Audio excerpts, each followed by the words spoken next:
مفتی صاحب سے سوال ہے کہ بچے کو کتنی مدت تک دودھ پلانا چاہیے اور بچی کی دودھ پلانے کی مدت میں کیا کوئی فرق ہے؟ دودھ پلانے کی جو مدت ہے وہ کتنی ہے؟ بیٹی بیٹے دونوں میں فرق ہوتا ہے؟ چند باتیں اس میں، سب سے پہلی چیز تو یہ سمجھ لیجئے کہ لڑکے اور لڑکی کی دودھ پلانے کی مدت میں کوئی فرق نہیں ہے۔ بعض لوگ یہ سمجھتے ہیں کہ لڑکی کو زیادہ دودھ پلایا جائے گا، لڑکے کو کم دودھ پلایا جائے گا، تو ایسا نہیں ہے۔ دوسری چیز ہے دودھ پلانے کی جو شرعی مدت کے جس میں اجازت ہے کہ اتنے عرصے تک دودھ پلا سکتے ہیں، تو اجازت فقط 2 سال اسلامی لحاظ سے، جب بچے کی ولادت ہوئی، بچی کی ولادت ہوئی، تو اس وقت سے لے کر 2 سال کی جو مدت ہے اس میں دودھ پلا سکتے ہیں۔ اس کے بعد دودھ پلانے کی شرعی اعتبار سے اجازت نہیں ہے۔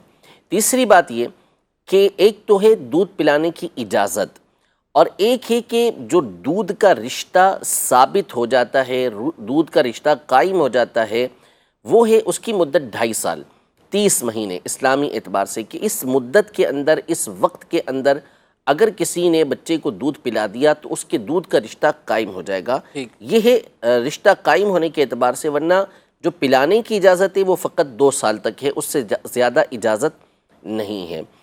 چوتھی بات یہ ہے کہ پلانا کب تک چاہیے، تو یہ بچے کی نشو و نما کے اوپر ہوتا ہے کہ وہ کتنے عرصے تک ماں کا دودھ پیتا ہے، یہ ڈاکٹر سے مشورہ ہوگا۔ لیکن چونکہ 2 سال کی مدت کے اندر ختم کرنا ہے، تو اس میں احتیاط یہی ہے کہ کچھ پہلے سے اس کو دودھ پلانا چھڑانا شروع کر دے، کہ دودھ اس کو چھڑائے گی تو آہستہ آہستہ 2 سال کی مدت تک پہنچتے پہنچتے وہ دودھ پینا چھوڑے گا، ورنہ پھر اچانک چھڑائیں گے تو بچہ بعض اوقات بیمار ہو جاتا ہے، چڑچڑا ہو جاتا ہے، اس کے لیے مشکل کھڑی ہو جاتی ہے۔ تو پہلے سے کچھ ایسے معاملات کر لیں، چھڑانا شروع کر دیں۔ ٹھیک ہے۔ اور نارمل عام دودھ سے جو ہے وہ یہ اس کی عادت ڈال دینی چاہیے۔